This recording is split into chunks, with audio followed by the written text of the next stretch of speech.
Hey, hi everyone. Hi everyone. Welcome to the 2024 Value Added Producer Grants Tips webinar. I am going to share my screen.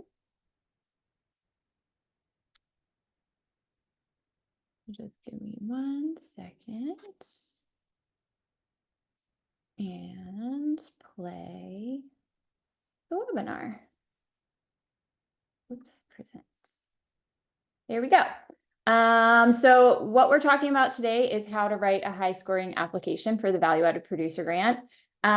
This is basically our annual value added producer grant tell-all, because we've been writing these grants since 2016 for all sorts of farms and also helping people learn how to write the grant themselves. And over time, we've just amassed how we have a certain process that we follow, and just things that worked, things that don't, and really want small farms to be able to access this funding.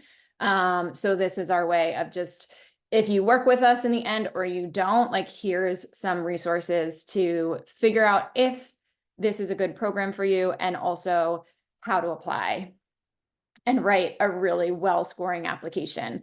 So we are going to talk, I'm going to give you a little bit of an intro about me and Ellen Rawley Creative Strategy. Then we'll talk some general eligibility, an overview of how the grant works, and then some real world examples. This part is one that I think is really important because it helps you see what this could mean for your farm. And then introduce our phased approach for writing proposals that get funded. After doing this for years, sometimes writing 5 or 6 in a grant cycle, we've just come up with how we attack this proposal, and it's the way that we teach writing the proposal in our mentorship as well. And then some top advice.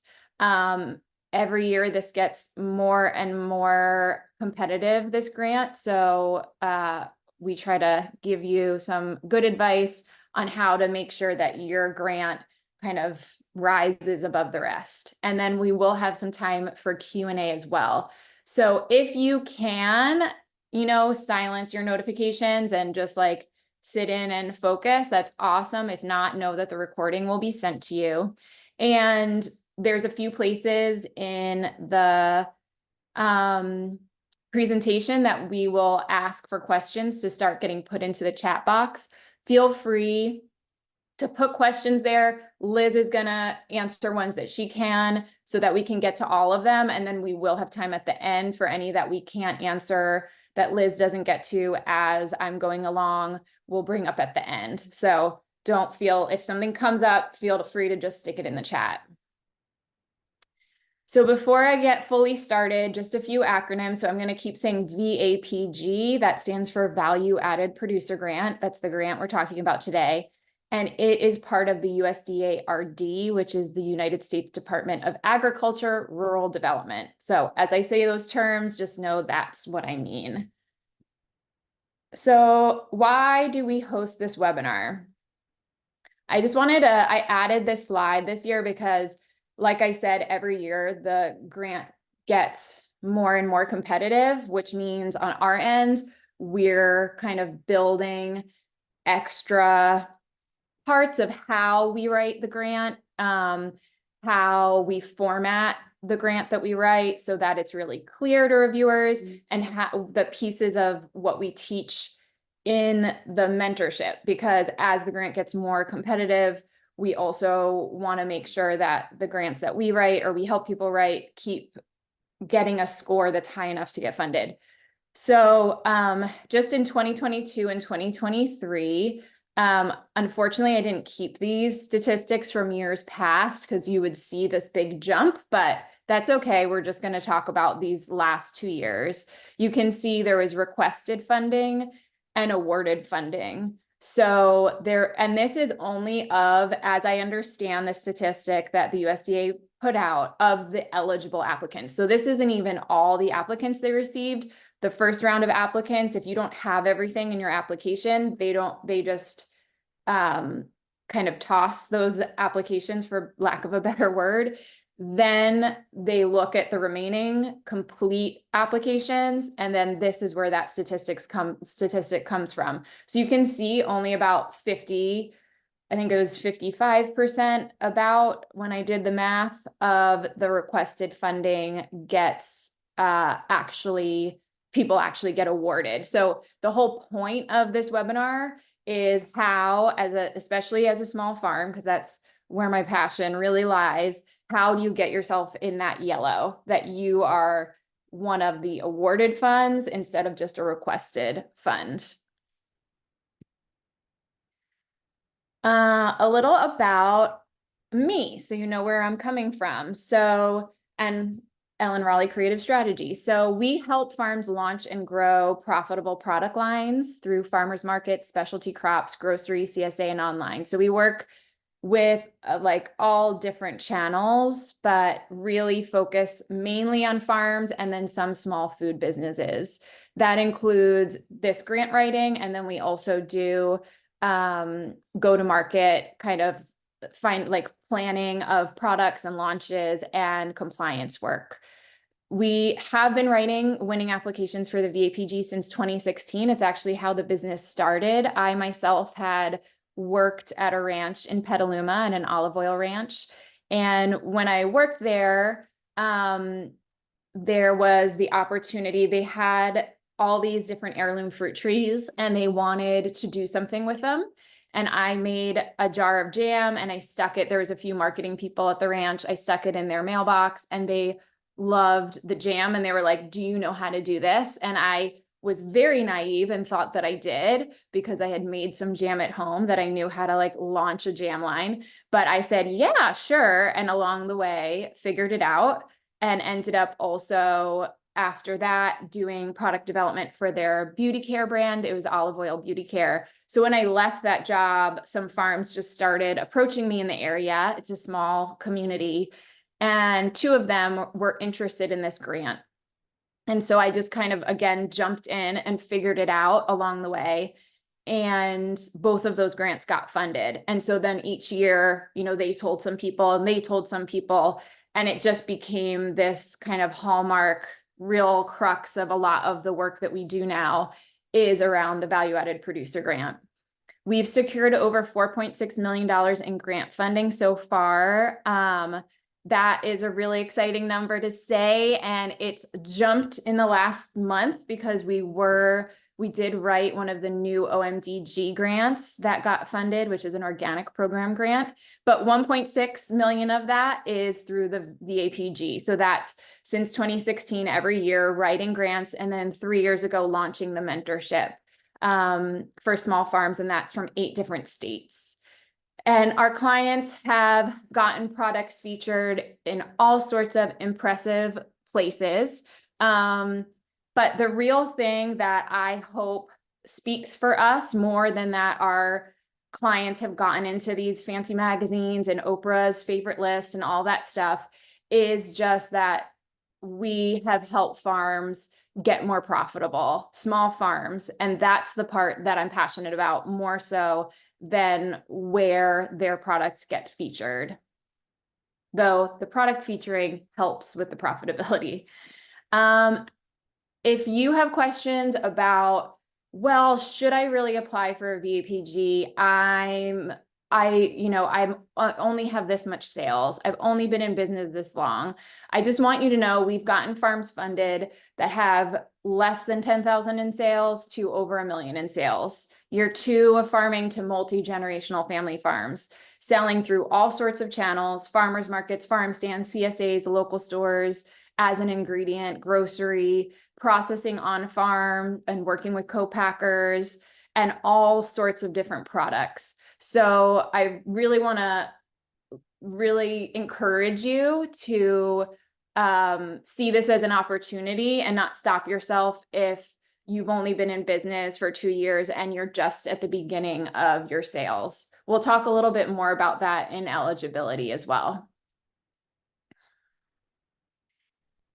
Above all, the main thing, whatever size your farm is that you want to have an application that is actually adding value to your crop and to your farm.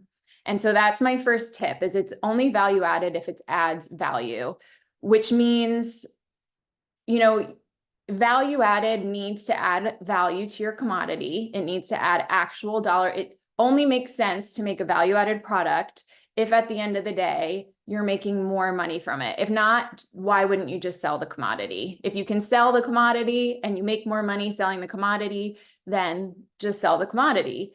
And also, as a general farm, you want your projects to really be functional within your farm as a whole and add value to your bottom line. So if selling the value added product, you know, on a per unit basis does add value, but then having to do the marketing and the sales is eroding all your profitability, again, does it make sense to do? So it's really starting with a project that's reasonable in your farm and a product that is adding value. I want to give you a little example of this. So this is a client we worked with, Oya Organic Farm, I think in the second or third year of writing the grants. And Marcia, she has a CSA, and the issue with her CSA was that every year in the winter, people could sign up month to month. Every year in the winter, it's California, so she was able to grow year round. So the CSA went year round, but every year in the winter, as she didn't have that much variety in her boxes, she'd see a huge drop in membership. And then in the spring, when there was, you know, more stuff on the farm, she'd have to go back and try to win back those customers again. And so she was always having to pay both time and money into trying to rebuild the CSA every spring instead of having it hold over. And so she had this idea to make value-added products from some of her crops so that the winter boxes could still have more variety and be more interesting. At the time, she was doing it through a cottage food license on her farm. And so initially she just wanted to expand that. But when we actually looked at the costs, which is, you'll see part of our first phase of writing this grant, realized that on farm, she was barely breaking even doing it in these tiny small batches. So together we were able to come up with a plan to take a selection of our products and move them to working with a co-packer instead. And she actually, working with a co-packer, saved money instead of sometimes that can actually increase your costs. This actually reduced her costs. And when she got the grant and she actually started the project, she was able to see that change in how her membership, where she could actually grow her CSA instead of every year just trying to get back to the same level of numbers that spring that she had the previous spring. She was able to keep folks and then increase each spring by adding new folks. So some of the things that helped her do that was the grant funded a revamp of her website. So it was easier for people to both sign up and then manage their CSA. We did marketing with mailers to locations where she was already dropping off her CSA boxes to try to increase membership in those areas. She did social media ads and also had a salary for a CSA manager. And that was all funded for the VAPG. So this can help you start thinking of like, oh, what things could I get funded with this money? As Marcia says, before working with Ellen to secure a value-added producer grant from the USDA, we had tomatoes rotting in the field. Every season I would think about preserving them, but I didn't have the time to take on the work myself. Now that we have the grant, I'm making our value-added product line a reality and something we are proud of. So that's one example of what you can do with a value-added producer grant. So let me go in through some of the general eligibility, and then we'll talk a little bit more again about the phased approach that we use and recommend for writing this grant. So who is this grant for? It's for value-added, who I call farmers, you might call producers, who meet some requirements. And this is a great time as I'm talking, if you have questions about eligibility, just start dropping those into the chat. So what do they mean by value added? The awesome thing about this grant is that value added doesn't just mean the tomatoes into the salsa. Like one of our participants here is growing tomatoes, I'm guessing, or maybe peppers, and is interested in making salsas. In the USDA, that is only one, or in this grant, that is only one definition of value added.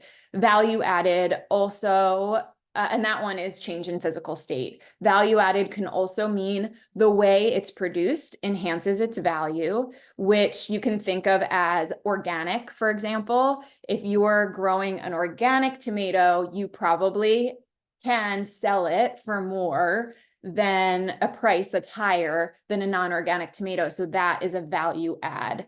Other examples of this are grass-fed, free range, things of that nature. Physical segregation is another one. The main example I always give with that is, say, oats. Instead of planting a field with oats and wheat intercropped, you only have oats so that you can call them gluten-free. That would be a physical segregation. And then the gluten-free is adding value because you can sell those oats for more than the intercropped. Farmer ranch-based renewable energy. This one, I've never actually worked on one or seen an application for this, but it's kind of like walnut shells being turned into energy on a farm. And then locally produced. So this is when you sell, when you grow and then market your products as local. This is only for edible products, which is important. If you're a flower farmer and interested in this grant, you can't apply under locally produced. A bouquet does not count as a change in physical state. If you dry your flowers and then say make a tea out of them, that could be change in physical state. Or if there's something about the way it's produced that's enhancing its value, say they're organic flowers. So there's ways as a flower farm or a fiber farm or something like that to be eligible for this grant, but it wouldn't be under that locally produced section. And you only need to hit one of these, and you only talk about one of them in your application. Farmers. So what do I mean by farmers? Basically, there are these different types of farmers. Harvesters also count. And they break them down into independent producer, ag producer group, farmer or rancher cooperative, and majority controlled producer-based business. Instead of getting too much into the weeds in this webinar, I'm just going to say the main thing here is that the majority of the owners have to be part of the day-to-day operation of the farm and value-added venture. So the main thing here is that it's not kind of a corporate structure of people who are not involved in the actual labor of the farm, who own the farm. And those people would not be eligible. It really is for people who are involved, who are what we think of when we think of a farmer, someone who is involved in the actual crop production. And then those people do have to meet some requirements. So you must own 50% or more of the raw commodity that you're using. So what do I mean by raw commodity? So in the grant, it's a raw commodity being turned into a product. So that is that tomato being turned into salsa, or that grain, say, being sold as locally produced grain. So the grain is the raw commodity, the locally produced grain is the value-added product in that case. It must expand the project that you're applying for must expand your customer base and the producer's revenue. So this is not just money to do kind of fund what you're already doing. You have to have an idea of how you want to grow, and then it's going to fund you to achieve that growth. And you must be able to attest to things like that you have no federal delinquencies on taxes. And there's like a bunch of different pieces there. Liz, if you can think of any, Liz gets a lot of the eligibility questions these days. So if there's any other, huge eligibility things that you can think of that I didn't catch, just put them in the chat there. I think one thing that people ask us in that independent producer, you can be a sole proprietor, or you can also be like an LLC or an S Corp. If you're a sole proprietor, you are going to need your Schedule F for the application. If you're an LLC or an S Corp or something like that, you just show that you're in good standing and you don't need to have that Schedule F as part of your application. So how the grant works, this is, again, because we only have an hour, this is kind of like the rough, quick how the grant works. So there's two types of grants. There's a planning grant and a working capital grant. Most people and most applications in general are for that working capital. The example that I gave, that's working capital. So that's things like, sales, marketing, processing fees, packaging, stuff that's helping you actually carry out the growth. Planning is another grant that can fund planning. So we've worked on, I think, 2 of those grants thus far. Planning would be getting a feasibility study or a marketing plan or a business plan written for you by a professional. Projects can run up to 3 years. I always recommend at least having a project plan that's 2 years, and we'll get into that, I think, a little later. It does have a 1-to-1 match. So if you're asking for $25,000 of grant funding, you would have to match that with $25,000. It's a 1-to-1 match. However, your portion can come not only from cash, but also the value of your raw commodity. So as many tomatoes or as much grain or as much fiber as was put into the application, you actually can value that at USDA rates and put that towards your match. The value of the owner's time can be up to 25% of the total budget. So that's your time, the owner's time working on the project. And again, that's valued at USDA rates. And there's also an opportunity for third-party in kind. So at the very least, it's like getting $2 every time you spend $1 if you have that owner's time being 25% of the total budget. Typically, yeah, it can range. I won't get too into the weeds of how you do the budget at this point, but it's just that's the magic of this grant, is that it kind of multiplies. Even though you're having to put some money in, it's like having a multiplier effect on that money that you're putting into your growth. There's 2 tiers of requirements for the grant. Under 50, if you're asking for less than $50,000, there's no feasibility study or business plan required. If you're asking for more than $50,000, one of those things is required, and you can actually go on our website. I'll give you that link in a second. And we have a little flow chart to help you understand which of those would have to get attached to your application.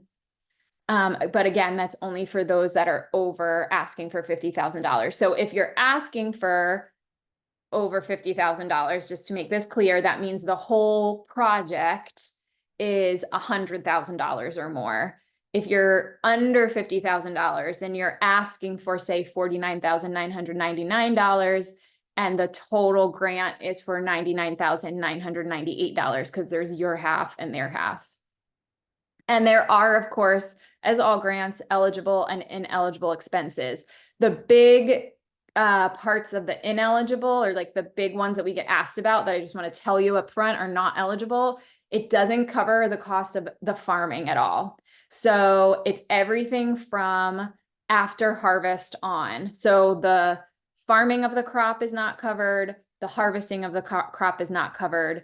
Even in the case of like working with a co-packer, the transportation to the co-packer is not covered. Then all the processing would be covered, all the packaging, all the labeling, all the marketing, all the sales, all of that side. So it's like the value added side that's covered.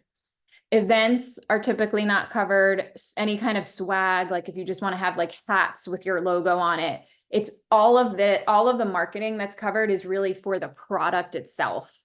And then equipment. There's some concessions for small equipment purchases. And if you have questions about that, feel free to stick them in the chat. But it's not, if you want to like renovate a shed into a kitchen, it's not going to cover like all of that equipment and build out and stuff like that. There are 6 buckets of eligible expenses. And as I talk through these, like, feel free to get out a piece of paper and start jotting down things that this makes you think of when it comes to your specific project. So administrative, design. So these are all just examples underneath them, not the only thing within that category. So one of the buckets I talk about is administrative. So that would be something like designing or purchasing a financial accounting system. There's also processing and production. So that's all the things, whether it's paying a co-packer, purchasing your other ingredients, paying your in-house staff for processing, getting a labeler, if that's a small equipment purchase, like getting a labeling machine, things that are related to the actual processing of the commodity. Distribution, so that can be shipping fees for e-commerce, that can be having a delivery driver, that can be, what are other ways of distributing? That could be distribution fees, like to, a distribution network. Marketing and promotion, so signage, advertising your product. This is where a lot of the expenses come from, because really, as a small farm, like, marketing is so vital now, but getting money to support it the reason I'm so excited about this grant is it's one of really the only places you can get funding for that type of activity. So a lot of our grants focus on both, I'd say, the processing and then this marketing piece. So marketing could be like going to like food shows. It can be signage. It can be like mailers. It can be advertising in your local edible magazine, or one of our farmers got a billboard, like radio advertising, like all of that kind of stuff, paying for a social media manager. General operating things can be routine maintenance to keep equipment in working condition, equipment or supplies with a value less than $5,000, your website hosting, like just general things that you need to do the value added project, utilities to run a processing facility, and then staff. So that can be all sorts, like paying for a CSA manager, a salesperson, a salary of other employees. The important thing here is they can't have ownership or be immediate family members. And those people would be processing, marketing, delivering the value added product. So one question we get a lot is, I was hoping to use the VAPG to cover an expense I now know is ineligible. I should skip applying, right? So maybe you came into this webinar thinking, I need to fund, changing my packing shed into a processing kitchen. And now you're like, okay, well, this isn't going to do that. The one thing I do want you just to take a second and kind of step back is thinking about all the things it could fund, because a lot of times when we focus there instead, it frees up cash flow that you can then use towards the things that are ineligible. So I just want to offer that if you're kind of thinking through that question. And then also I've seen clients use the application to then apply for loans that help for those other expenses. People have used our applications to apply and get FSA loans, for example, because really writing one of these applications is like writing a mini business plan.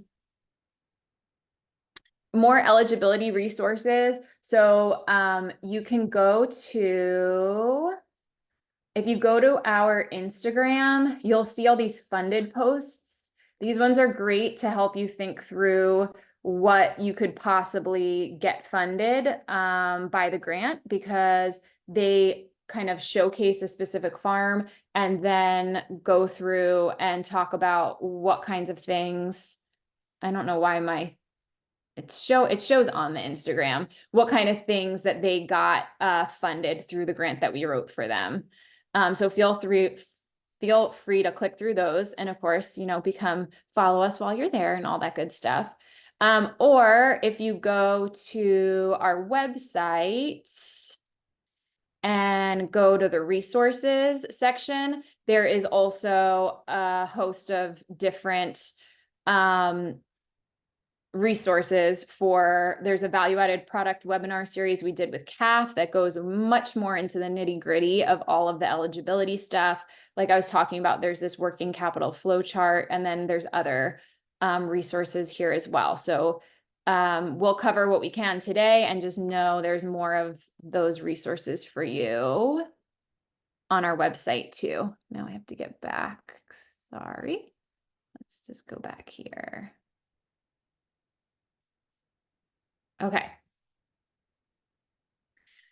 So now we're going to switch gears for a second and talk about the 5-phase approach of the grant writing mentorship.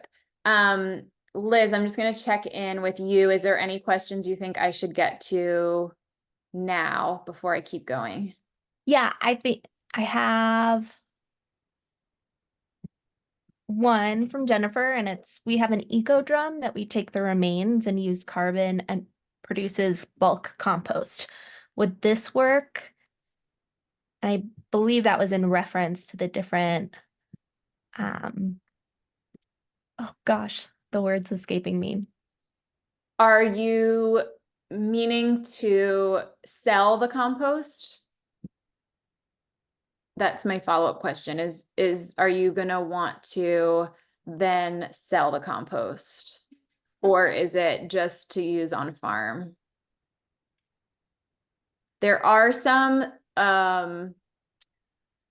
added kind of fine-tuning things when it comes to compost, and maybe Liz, as I'm talking, you can pull up that question and answer doc we have so that we answer it correctly.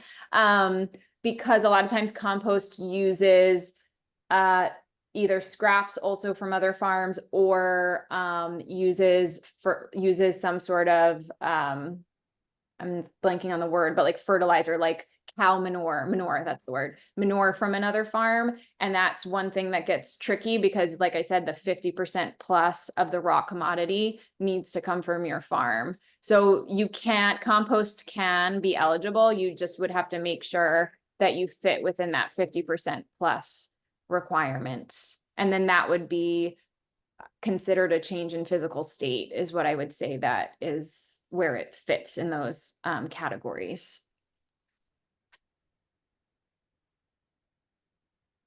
Okay. Does that answer your question, Jennifer?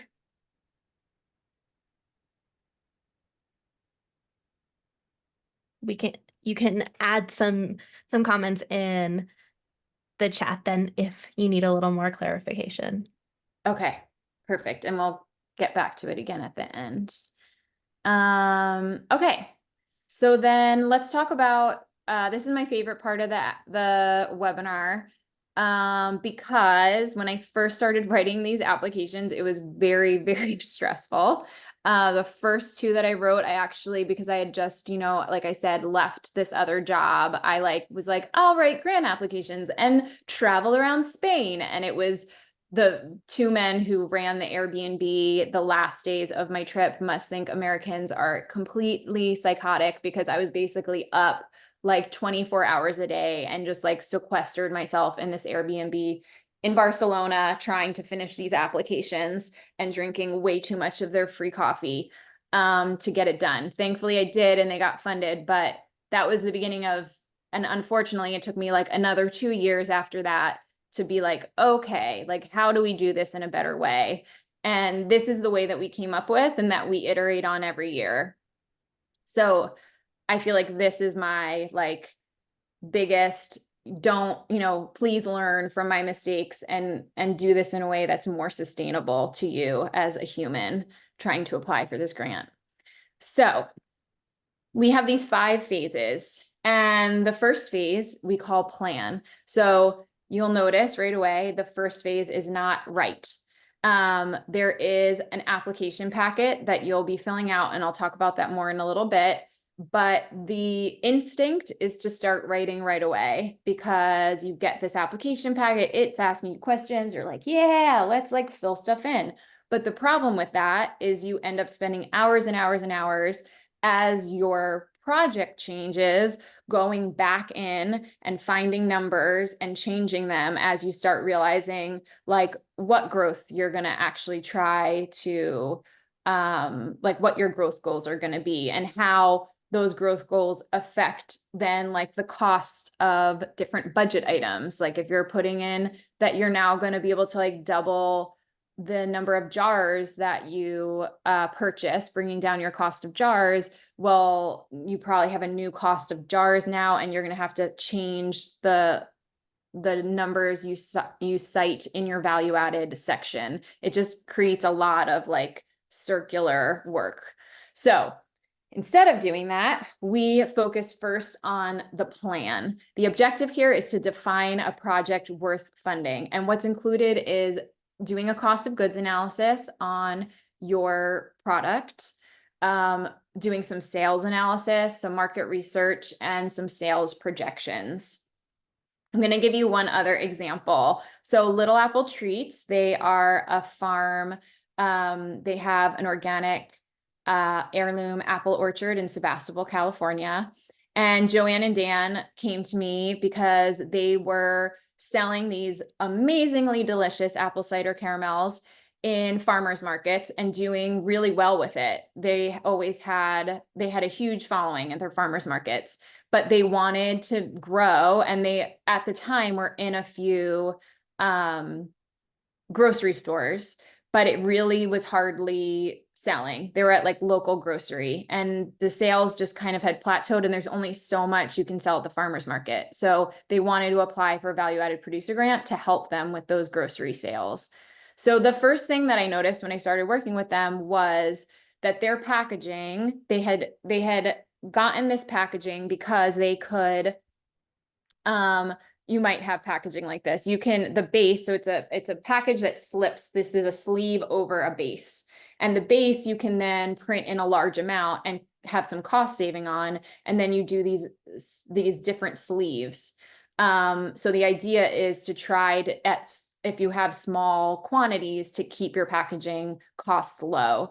The problem with them was these are 3 different flavors. And to a grocery store, if you're thinking about making a display, it's really hard for the customer to see that these are 3 different flavors, and it's just not interesting visually. Also, because the base comes flat and you have to construct them, again, making it cheaper to print, it actually, the labor on these things was really, really high. So when we ran the numbers to prove the value add of their process, we actually realized that on wholesale, a lot of their products, they were actually losing money at wholesale because it was really due to the packaging and the labor involved in the packaging. So we were able to then come up with a plan that really was worth funding, which was to redesign their packaging and have and print packaging that each of these boxes just is a pop open and you fill kind of box. They all look really different. So stores are now interested in buying 2 or 3 because the display looks really good.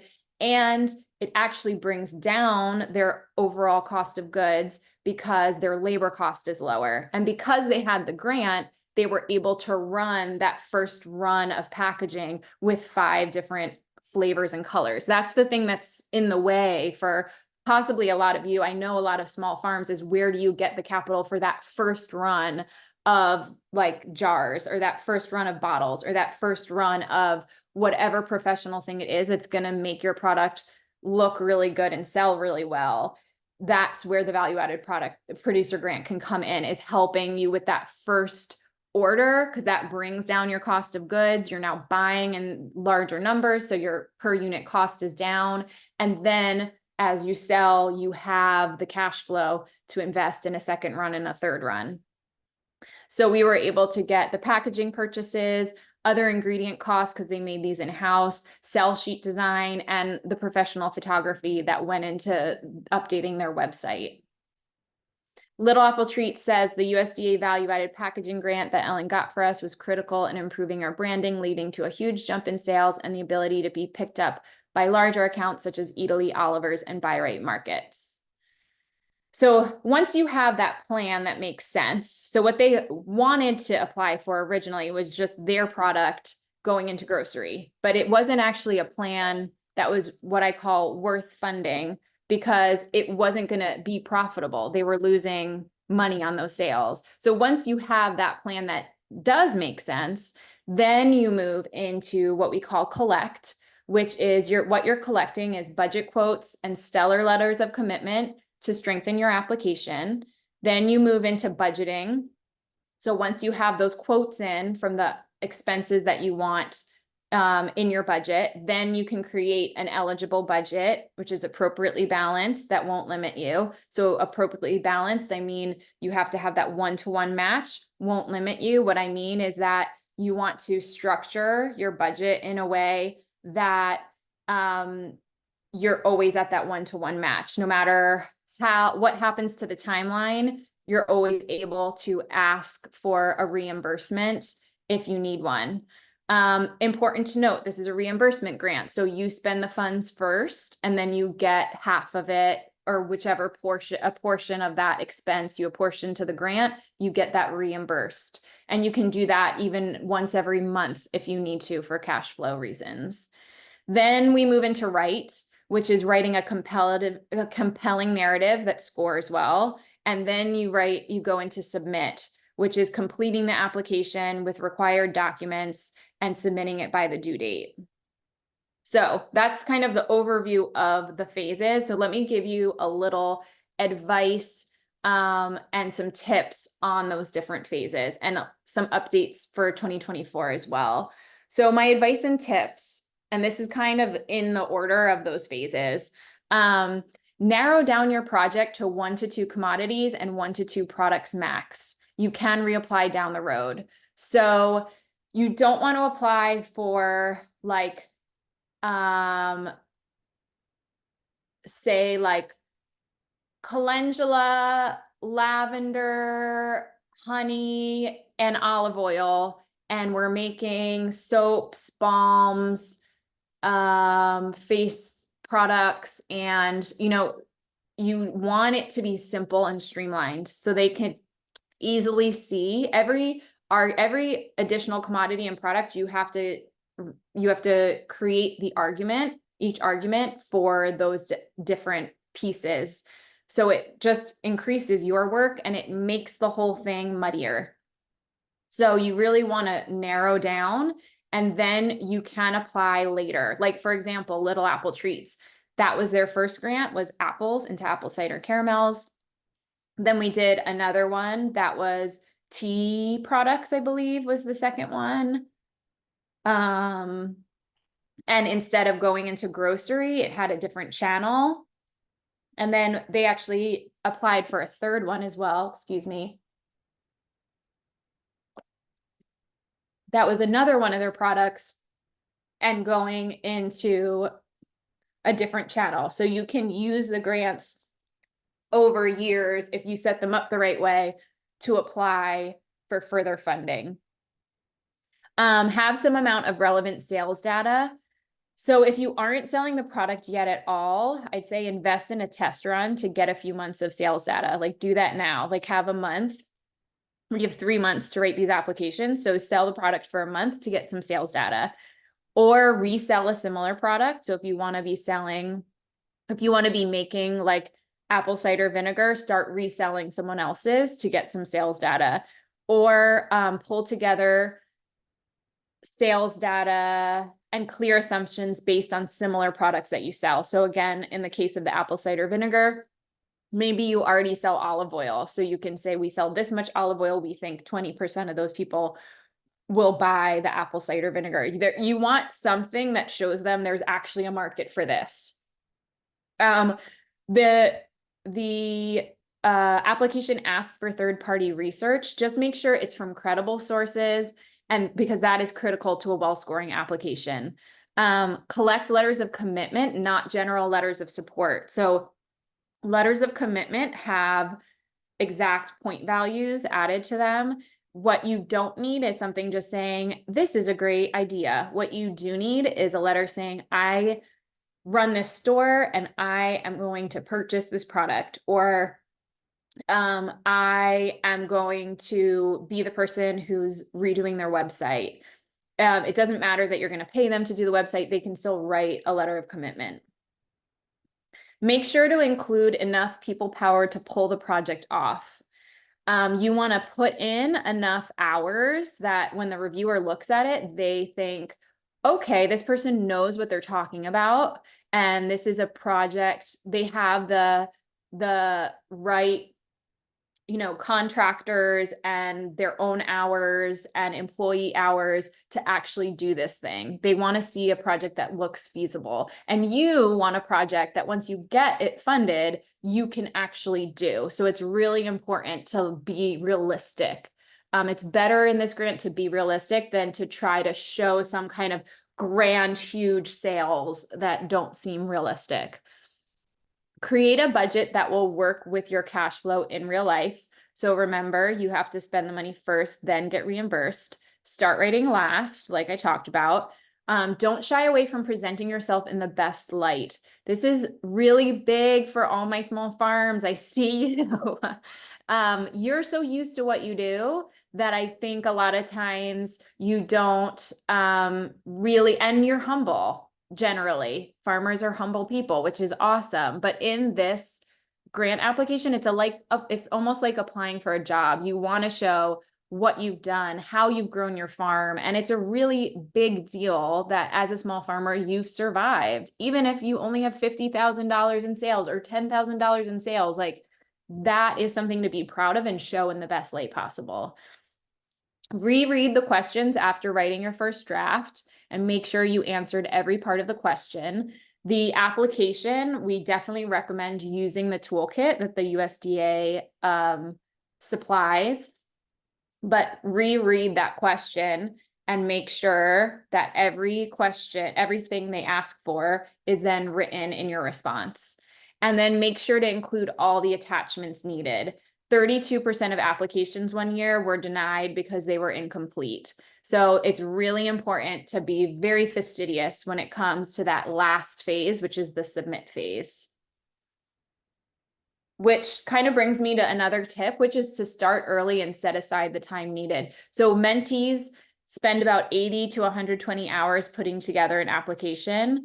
I think I always say it's about like 10 hours a week. So where is that time going to come from is important to ask yourself. When we work one-on-one with folks, we say to put aside 5 hours because you're still going to need to get us a lot of information, review things, and all of that. A few 2024 updates. I always am going over on time. Okay, I'm going to try to talk faster. So this year there's 30 million in funding. So that's 2 million less than last year. So again, it keeps getting more it keeps having more, what is that word? I always blank on that word. There's more competition because the amount of funding has gone down. You do need to list additional names in the application's applicant type section. So definitely make sure to be really pay attention to that section when you're writing your grant.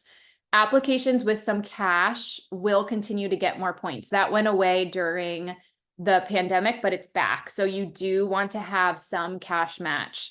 You get more points if it's all cash, you get the most amount of points. Then there's another amount of points you get if it's over 50% cash, and then another amount of points if it's less than 50%, and then you don't get any points if you don't have any cash. So if you can put cash into the application, please do. You can receive additional priority points if applicant groups come from multiple priority groups. So just look at that. Reviewers are more thoroughly evaluating program feasibility. So what I've found, because we've had mentors come who haven't gotten funded and then go through the mentorship and then do get funded. So I see a lot of like why grants didn't get funded. And a lot of times as it's been getting more and more, as you're trying to stand out more and more, it's really that feasibility section that it seems the reviewers are taking a deeper look at. So in the mentorship, for example, we're now actually taking you through creating a profit and loss statement, creating a projection for your profit and loss so that you can have more of an argument around the impact that the grant is going to have on your financial the financial feasibility of the project and also how it's going to impact your financial sustainability. So make sure to really bulk up that part of your application.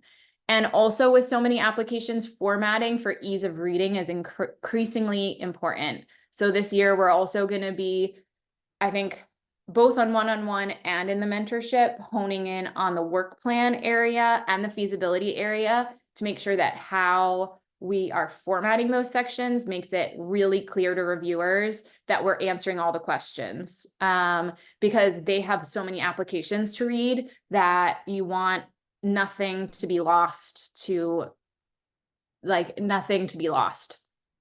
And then this year, applications must score at least 50 points, that's out of 100, to be considered for funding.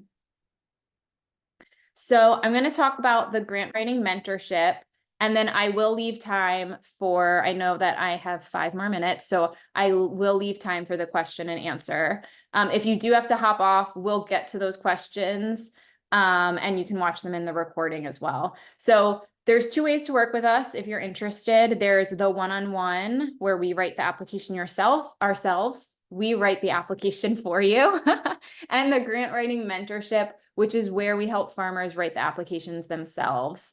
The mentorship has a guidebook, all our templates and tools for figuring out your cost of goods, doing your budget, projecting your sales, all of that kind of stuff. We have 4 live calls that are each an hour and a half long. So I teach you things during those calls, and we go through all those different phases, and then we always leave time for question and answer. And we also do a draft review. I think this is one of like the biggest pieces of the mentorship is you actually give us your draft at the end of the application window, and I go through and do a personal review of it and give you tons of notes of how to make it stronger, and then give you time to edit your draft before you actually submit it.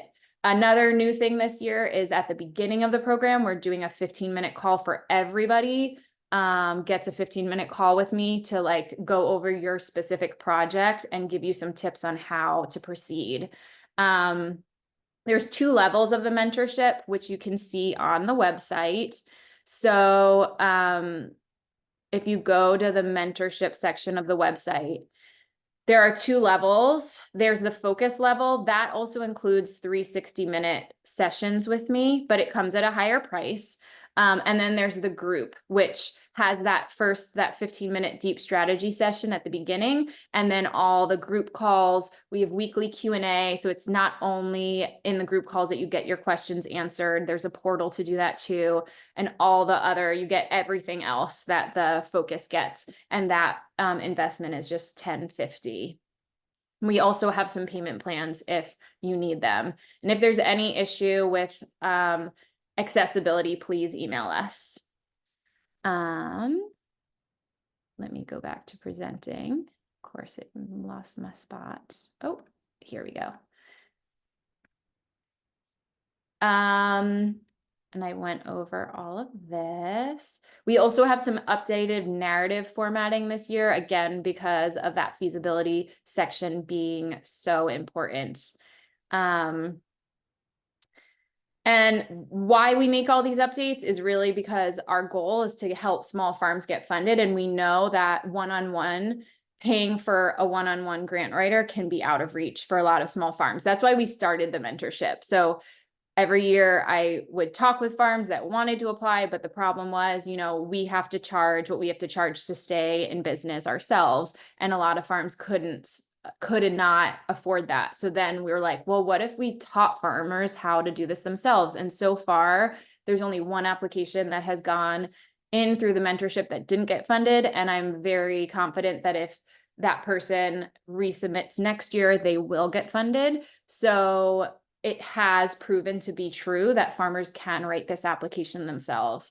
In 2023, 342 eligible applicants, so that's not even all of the applicants again, submitted applications, and 197 of them were funded. And so the point of the mentorship is to help small farms stay, and again, that yellow, the people who are getting funded. Our first call is February 7th, so that's coming up. So please feel free to go over to the website and sign up. If you're interested in one-on-one grant writing, then there's also a link that Liz dropped in the chat. You'll want to set up a call with us to go over your grant and see if that's a good fit, because we're going to be starting those that following week. We'll be starting all of our one-on-one clients as well. Okay, I hope this was helpful. I hope that whether you work with us or not, you got a ton of both information about the grant and you got some advice and some like direction on how to write an application that can get funded. So now I know we're at time. We have a minute left, but I am happy to stay and answer questions that didn't get answered in the chat.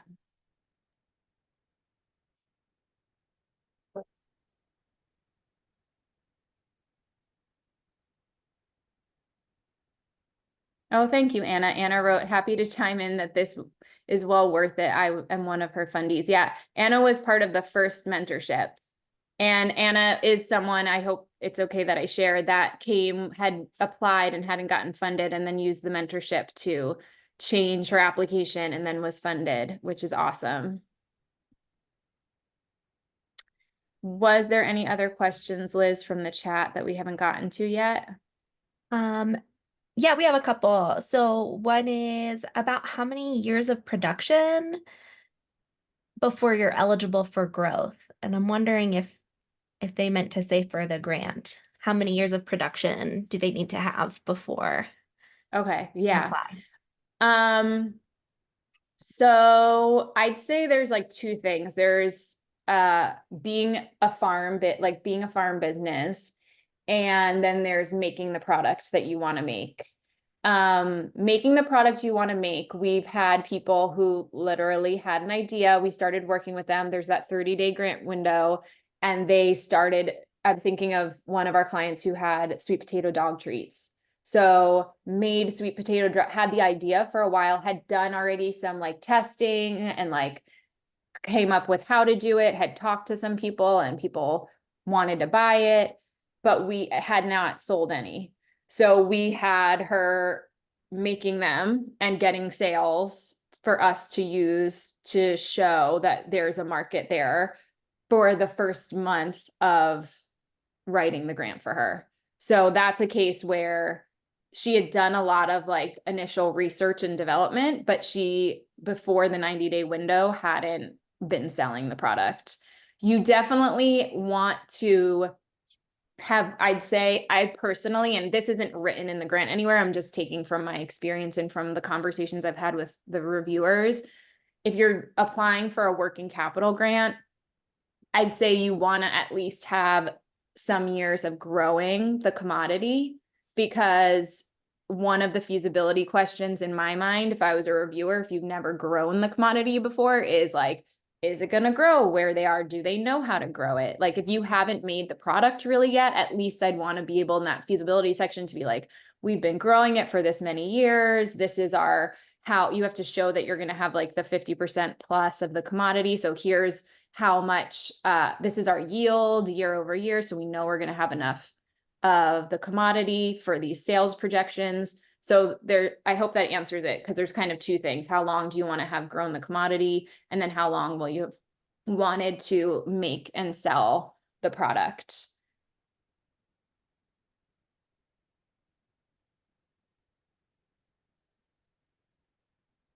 I see a question from Anna. Has anything changed in the standards over the years? So the things that changed are the minimum scoring. I don't think that was even a thing before, unless I just always missed it. But you do need, instead of it just being they go down the list and fund applications, there's also a minimum that you have to meet to get funded. One thing that I think, again, I think was a change, or I just had missed it before, is that priority points, because originally I was always told you just apply for one priority point area, and now if you read the RFP, you can actually get additional points if members are also in multiple priority areas. And the priority areas are, Anna, you'll remember those, that beginning farmer and ranchers, minority farmers, and there's a few others. And I'd say that's it to the standard. The biggest change I've seen is really the level of application and especially in California, but also I'm pretty sure in other states, just the level of feasibility, like analysis that they're doing on an application, because they have more applications. So the kind of rigor at which they're looking at the applications has increased over the years.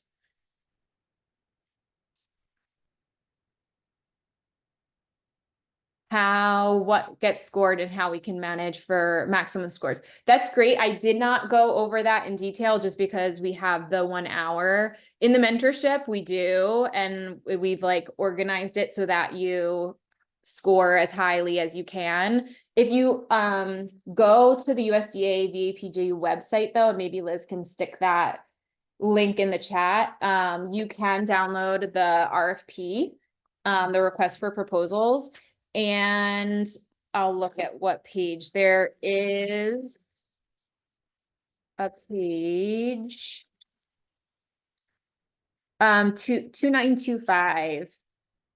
They start,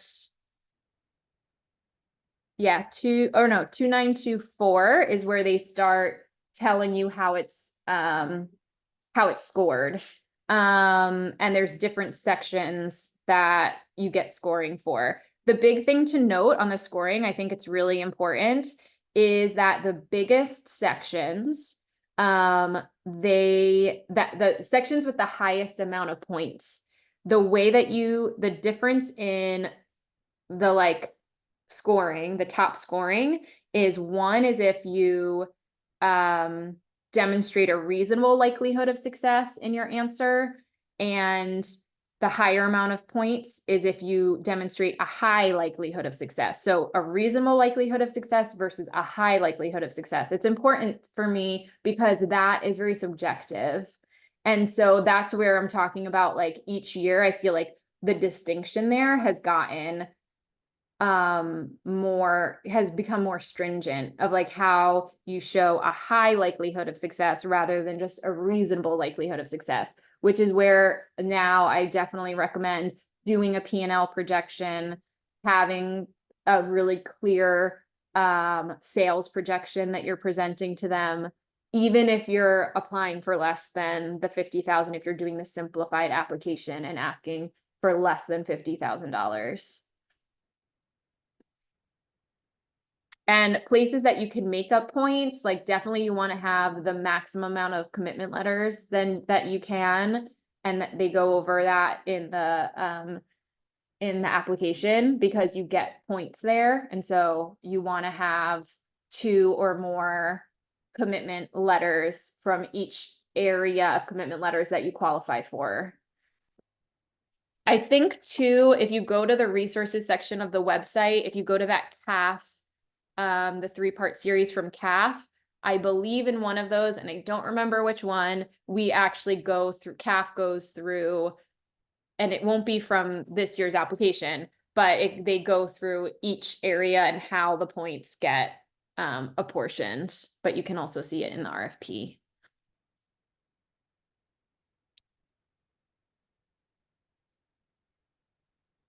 Anna said, I'm here to get funded again because she's had a funded application. What do they look for if it is the same product plus newer ones?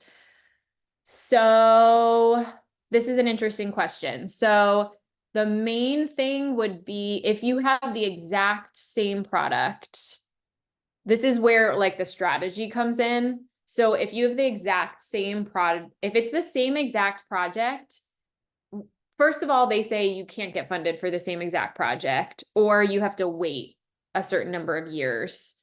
So you have to if you're applying for the same products again, there is a section you'll have to fill out that says, how is this a different project than the one before? So that's where the strategy comes in. And my advice would be, is to focus in that case on a different channel. So I would either first of all, probably focus on either a slightly different commodity or a slightly different product. Knowing that, like I always say, you know, if you're marketing, even though this, you have to scope down and really focus on one product for this grant, 1 to 2 products, 1 to 2 commodities. If you're marketing your tea and it's bringing customers to your website, they're also going to see your soaps and your balms and your other products. So it makes sense for the grant to be really, like, for the reviewers to have something that's very simplified, but then the impact it has on your farm is also going to be wider than exactly what you're marketing. But if you don't have another product that you can switch the products, then it would really be a new sales channel. So being like the last grant, we really focused on DTC. This grant, we're really focusing on wholesale grocery, for example, would be another strategy.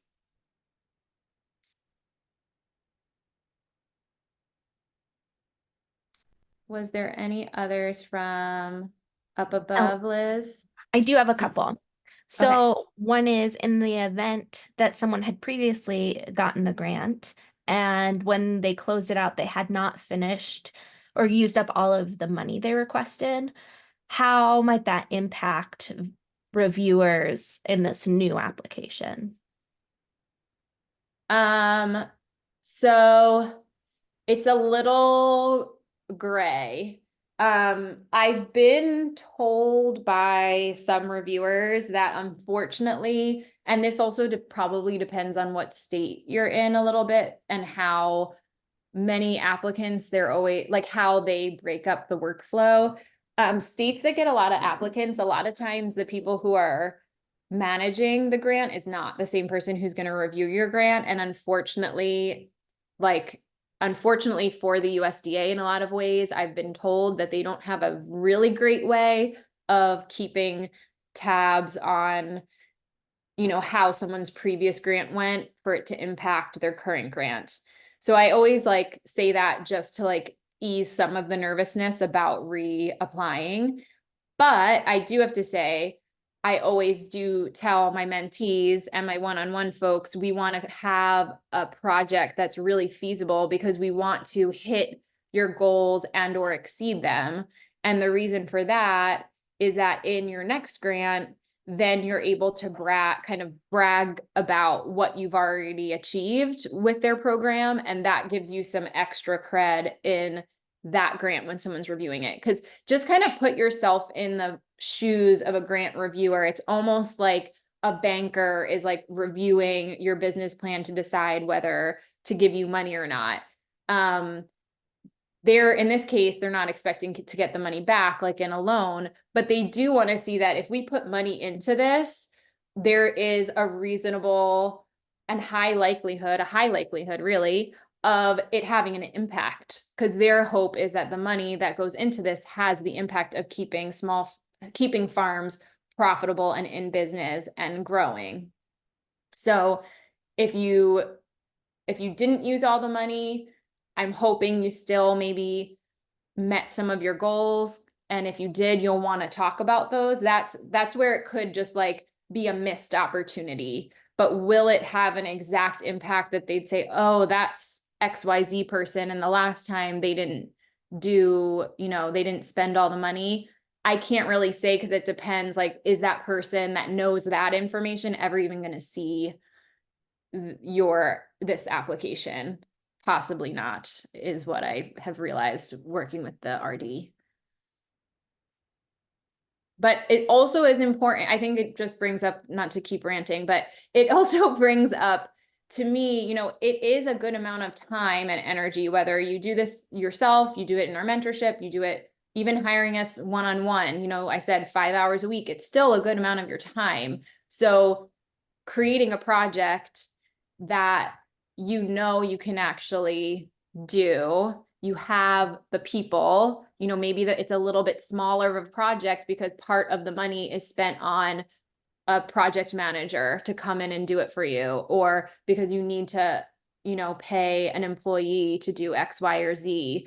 Because spending all this time on something that then is not really feasible for your farm to carry out, it's just a lost opportunity there. So that's why in the mentorship and the one-on-one, we really focus on that plan phase to make sure we're like ending up with a project that's gonna have an impact.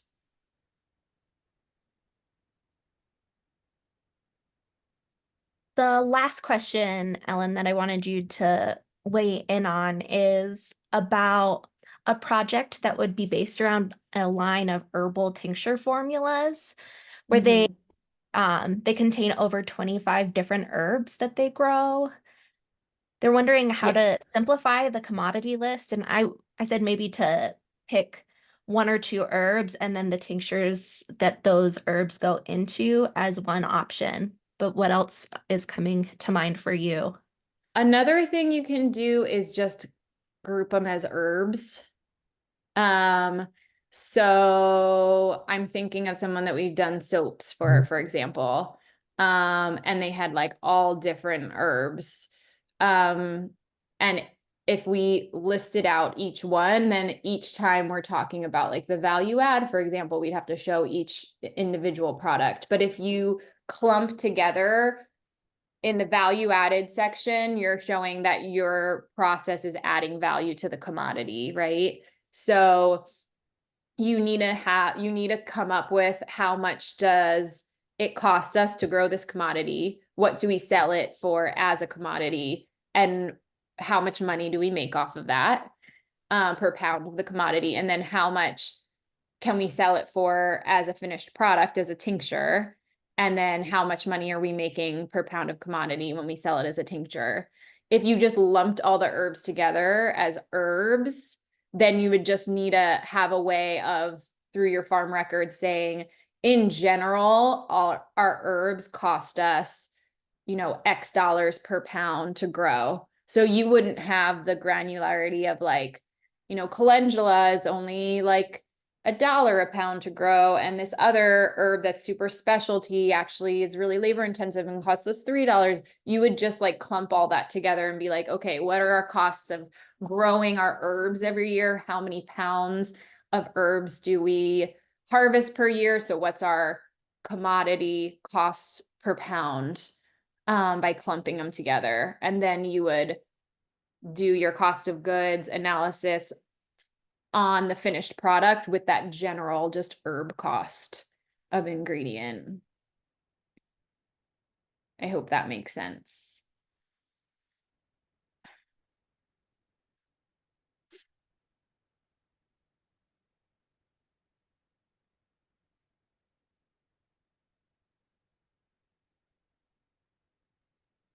Okay. Awesome. And Anna's just saying a reminder, which is true. Well, I've actually done it two different ways, depending on what your product is and what your commodity is. But for example, in the case of an herbal tincture, when you're figuring out your cost of goods, which our cost of goods sheets kind of do this, so it's hard to like just speak it. So I hope it's making sense when I just speak it. But like, if you're growing calendula, you would compare growing calendula and selling calendula, possibly fresh, depends a little bit, and the difference in growing a pound of calendula, selling a pound of fresh calendula, and then growing a pound of calendula, drying it, making a product, selling that product, how many ounces of calendula are in there? So how much are you actually making on the calendula? I hope that makes sense. But basically every wholesale gets tricky because of how the cheaper pricing that you're going with sometimes in wholesale. But especially all the herbal stuff, every time I've worked with a farm and figured out their cost of goods, it always like blows me away how much more they're making on the herbs when they turn it into a product. So, yeah. And it doesn't matter if Anna says, I don't sell the herbs fresh. That doesn't matter because in the value added, the section that's asking you about the value add, you don't need to sell the commodity fresh, but you do need to show that by, this is all for change in physical state, by the way, if you're changing the physical state that you're allowing yourself to profit more. Because if not, they would just say, then don't make this new product. The commodity pricing, sorry, I think Anna, maybe we take this off because it's going to be confusing for folks for something that's very specific, but the commodity, you do end up figuring out what the commodity pricing is of your commodity, because when you put that into your budget, like I was saying, the value of your commodity can be part of your match in your budget, but that's valued at commodity rates through the USDA VAPG. Sorry, through the USDA, not VAPG. It has to be USDA rates. So if you don't have, when you're figuring out your cost of goods, if you don't have your own, here's what we sell our calendula for, because you don't sell calendula, you would use that commodity pricing through the USDA to value your crop. That comes up a lot with meat too, because most of the folks I work with meat, they don't auction off, for example, they don't sell cows, they sell meat, but they have to show that turning it into meat, they're adding value. So what we end up doing is we look at USDA rates for slaughter, for auctioned animals, and you're comparing if I sold this cow at auction versus if I paid a butcher to break down the cow and I sell the cow, how much money you're going to make both ways.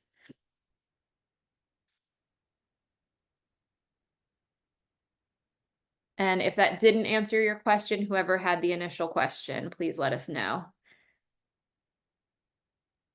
Okay. Was that it, Liz, or were there more? Awesome.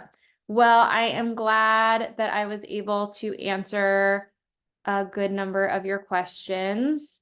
Like I said, the mentorship starts on the 7th. So if you have questions about that, please do get in touch, reach out and let us know whether it's questions on your eligibility for the grant or just what's included in the mentorship and all of that, so that we can answer those before our first call. And I hope that if this grant seems like something that can help your farm grow, that you do take the time to apply. Like I've said, I've seen the USDA fund small farms, smaller than I was even sure that they would fund.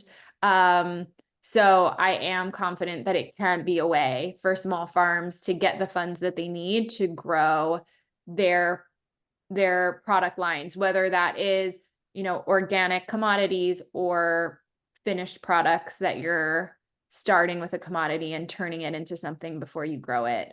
There's very few places that kind of funding exists. So, if this is the year that you're going to go and try, we'd be honored and happy to be part of that process with you. But there are no more questions. I'll just say goodbye for now. Feel free to come off mute and say bye or pop in a few other questions. We can follow up with you after the webinar, and see you next year if I don't hear from you before then.